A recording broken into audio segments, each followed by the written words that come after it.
हर हर महादेव, श्री शिवाय नमस्तुभ्यम।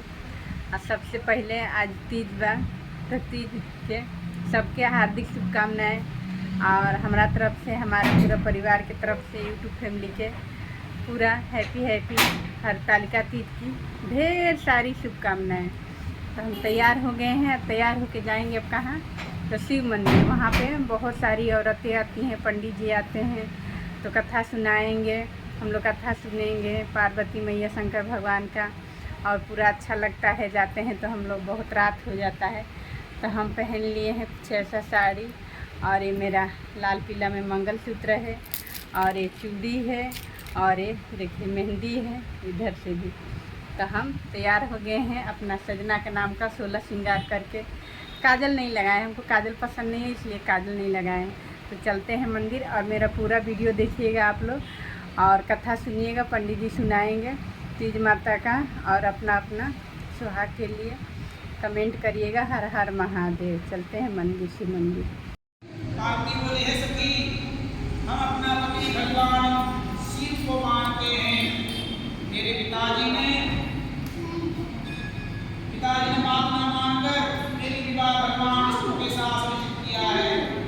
इसलिए आप लोगों ने सुनसान जंगल में जाकर भगवान शिव जी का तपस्या करके प्रसन्न करके भगवान शिव के साथ हमारा विवाह निश्चित किया जाएगा।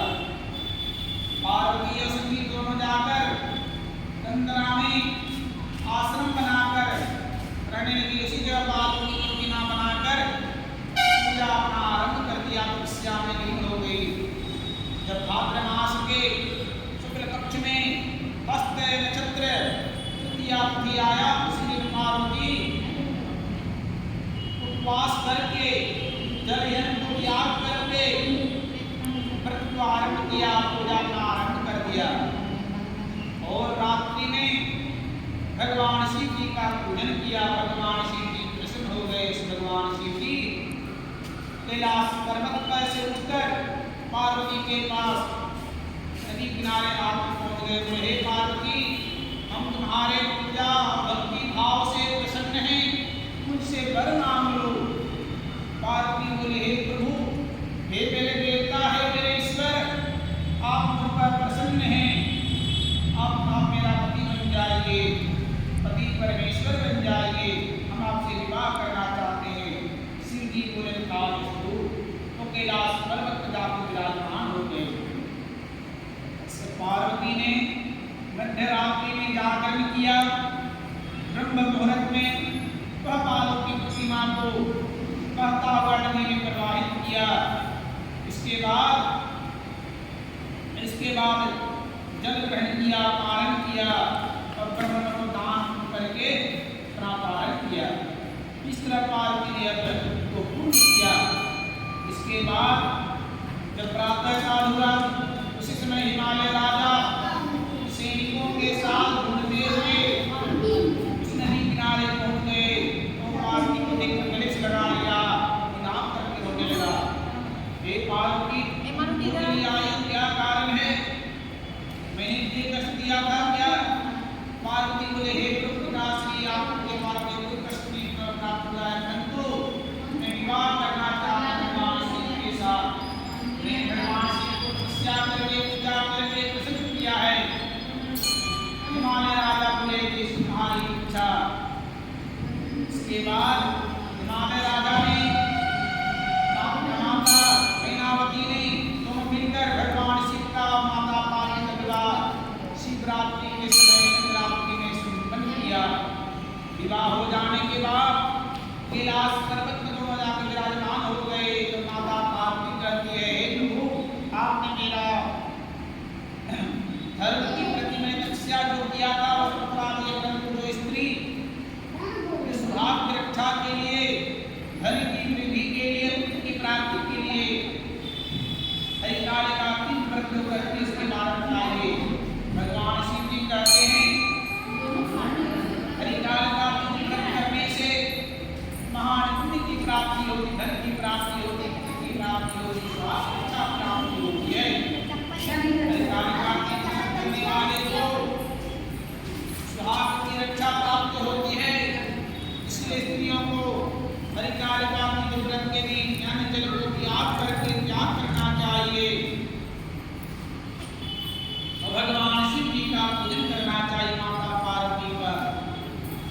और जो स्त्रियां तृतीया तिथि के दिन व्रत न करे, जल को भक्षण करती है और सात जन का वांछा रखती है, उसको बार बार विधवा होना पड़ता है, से लड़ाती होती है, दुख भोगने वाली होती है, उपासना करने वाले नरक में जाती है।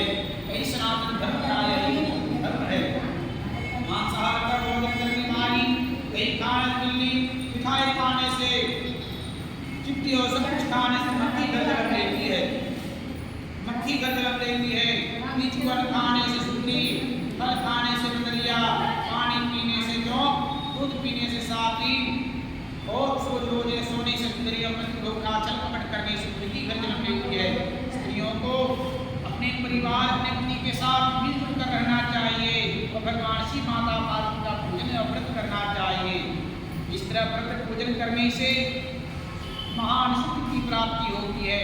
और दूसरे भी स्वर्ण चांदी तांबा पास के पात्र प्रदान करें तो जो स्त्री प्रकार व्रत करती है मेरे समाप्ति पाती है, मरने जो लगती है पार्वती के समान का स्वरूप हो जाता है और संसार के भोग से मुक्ति मिल जाती है।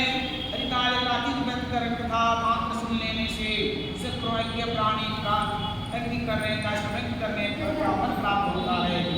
हे देवी, मैंने ऐसा व्रत उत्तम व्रत बतलाया जिसके करने से प्राणी सब पापों से छूटकर मोक्ष प्राप्त हो जाता है। हरिकाल कार्तिक व्रत का सुन लेने से महान पुण्य की प्राप्ति होती है, सुहाग की रक्षा प्राप्ति होती है और रात्रि में जागरण करना चाहिए, भजन करना चाहिए और प्रातः काल दिमाग प्रवाहित करने का पालन करना चाहिए। प्रेम से बोले पार्वती पतये हर हर महादेव।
मना नहीं करते हैं लगा दिया।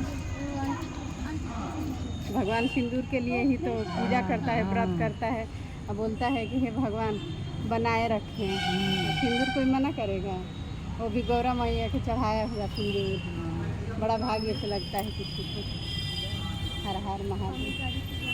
पंडित जी पूरा कथा सुनाए, कथा सुने, पंडित जी से आशीर्वाद लिए, पंडित जी आशीर्वाद दिए, हर सुहागन को दक्षिणा दिए। हम लोग दक्षिणा दे के कम्प्लीट करके तब आ गए घर। एक दूसरे के हम लोग मांग भरे, नाक से सिंदूर लगाएं।